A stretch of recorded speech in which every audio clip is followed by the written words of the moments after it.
Hello, friends and followers. How are you today? It is January 9th.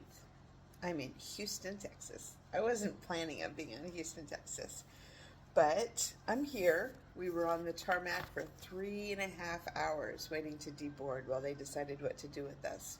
They did give us a hotel voucher and a food voucher for 12 whole dollars. Um, so it was recommended because I fly out really early tomorrow morning that I get a hotel that has a 24-hour shuttle service. So I found the first one that did, and it's a Days in Houston, and it's small. Actually, the room is really large, but it's old. It's in disrepair.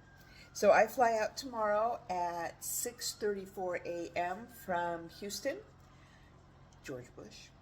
I'm going to Charlotte, and then from Charlotte, I will fly out to Belize. I will be in Belize at 2 p.m. tomorrow afternoon, and I will be on the beach by 3:34 at the latest. That's my plan. Here's my itinerary.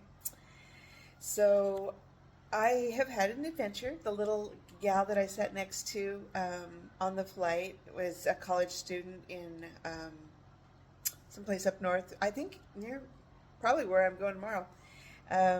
She was a little bit stressed that she wasn't going to make her connection, and she's got mom on the phone, and then she's got dad on the phone, and she's trying to work it all out.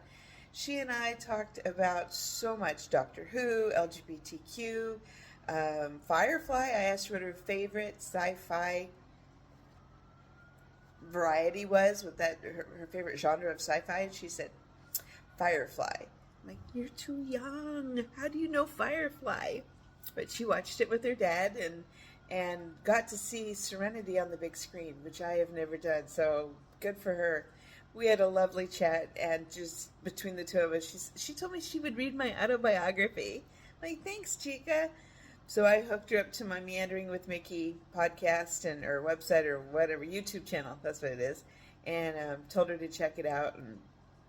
But we had a really delightful time. She was just so full of energy and just as cute as a bug.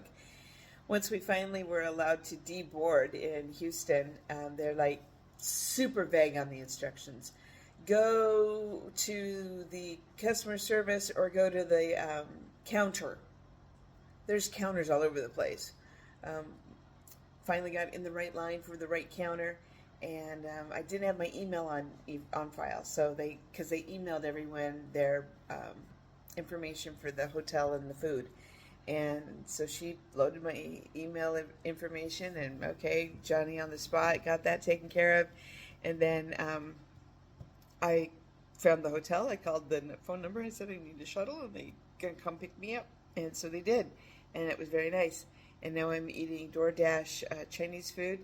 It's cold and rainy, so I got myself some egg drop soup, and it's totally hitting the spot. It's just right on.